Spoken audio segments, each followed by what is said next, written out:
अपना संबंध पत्नी से है कि साली से है? किससे है अपना संबंध? पत्नी से है तो पत्नी के जो मायका है उसके वे सारे संबंध बनते हैं। और अगर अपनी पत्नी नहीं है, पत्नी का तलाक हो गया, तो फिर कोई संबंध रहेगा? काहे का संबंध? क्योंकि जिससे मूल संबंध था, जब वही संबंध टूट गया तो फिर संबंध के संबंध नहीं। ऐसे ही आचार्य कहते हैं असली निमित्त तो कर्म का उदय है, और कर्म के उदय का निमित्त है, और जो बाहर के तो निमित्त के निमित्त है, वे तो कोई लेना ही देना नहीं है उनसे। असली जड़ तो, अब वो कहता मेरे दुख का कारण साला है। अरे साला नहीं है, दुख का कारण तो पतरी है। अगर ये पतरी रही हो तो साला कहाँ से आ जाए? समझ में है कि नहीं है? ऐसे ही ये जीव कर्म के उदय से, निमित्त से दुखी होता है। समझ में आया? और उपादान उसका है, और मानता दुख का कारण परद्रव्य को है। देखो, अपने 24 घंटे जो चित्त में आकुलता चल रही है, उस आकुलता का कारण क्या है? 24 घंटे आकुलता चल रही ना, परेशान हो रहे हैं। क्यों चल रही इतनी आकुलता? विचार करो। निमित्त की दृष्टि होने के कारण, निमित्त के निमित्त की दृष्टि। अगर कर्म के उदय की भी दृष्टि हो ना, जीव को तो इतना दुखी नहीं हो, क्योंकि उसको अंदर में पता है कि भाई कर्म का उदय कब क्या आएगा, मैं उसमें क्या कर सकता हूँ। और ये कर्म हमने पूरब में बांधे, इसमें अब कौन क्या कर सकता है? तो देखो, समता भाव आती कि नहीं? लेकिन उस तरफ भी नज़र नहीं आती। आचार्य कहते हैं कि उस पर भी अगर नज़र जाए कि कर्म के उदय का भरोसा हो, कि कर्म के उदय के आगे परद्रव्य कुछ नहीं करता।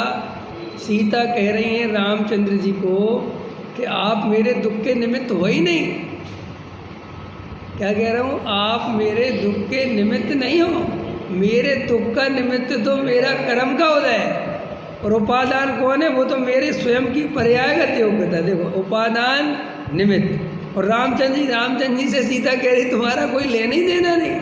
और अपन को सीता के दुख का कारण कौन दिखाई देता है? रावण दिखाई देता है, रामचंद्र दिखाई देते। और ज़्यादा मूर्ख हो तो जनक, शादी काहे करी? समझ में आएगा? निमित्त की निमित्त करते जाओ। और ज़्यादा चाहो तो मंथरा, और फिर वो धोबिन। अब देखो, मूल में कारण और कार्य संबंध, उस द्रव्य का वही संबंध है, उसका ही कर्म का उदय और उसका स्वयं का ही उपादान। बाहर में कहीं पर भी उसके दुख का कोई संबंध नहीं है। और हम लोगों ने उसके दुख के कारण पर कितनी बड़ी लिस्ट बना ली कि नहीं?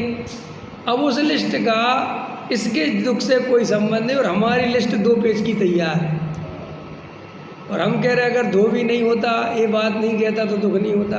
रावण जब सीता को हर के ले जा रहा था, वो लक्ष्मण रेखा से बाहर नहीं आती।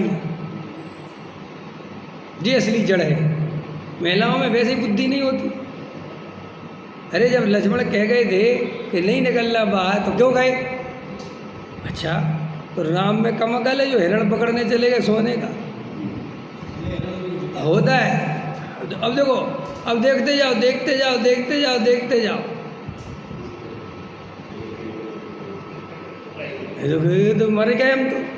बस आचार्य कहते ये तेरे दुख का कारण है।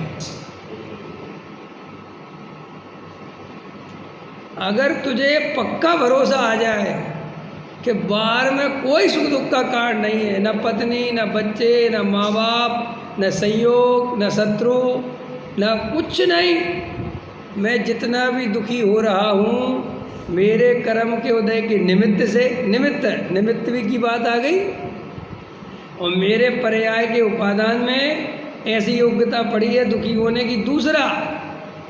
तीसरा कारण क्या है? मेरे अंदर जो मोह है, कर्म का उदय निमित्त, मोह का कर्म, मोह असली कारण, मिथ्यात्व। समझ में आया? ये मेरे दुख का कारण है। तो साहब इससे क्या होगा? उसी समय अनंत आकुलता मिट जाती है। देखो, हम 24 घंटे जो आकुलित हो रहे हैं वो निमित्त की दृष्टि के कारण हो रही है, और वो भी निमित्त की नहीं, निमित्त के निमित्त की। समझ में आया? क्योंकि निमित्त कारण तो कर्म का उदय है।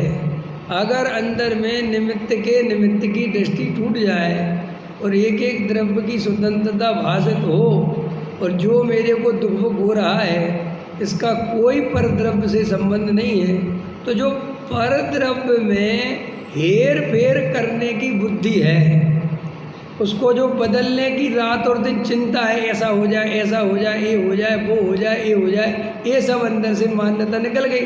तो ये मान्यता निकल जाए तो आचार्य कहते उसी समय जीव के अनंत आकुलता मिट जाए। जो ज्ञानियों को अनंत प्रतिकूलताओं में भी आकुलता नहीं होती मिथ्या दृष्टि के जैसी, उसका कारण क्या है? तो वो कहते उनकी अंदर में से निमित्त की दृष्टि टूट गई, निमित्त के निमित्त की दृष्टि टूट गई। समझ में आया? उन्हें पक्का भरोसा होगा कार्य उपादान से होता है और निमित्त के रूप में कर्म का उदय काम करता है, बाहर पर द्रव्य से कोई लेना देना नहीं है।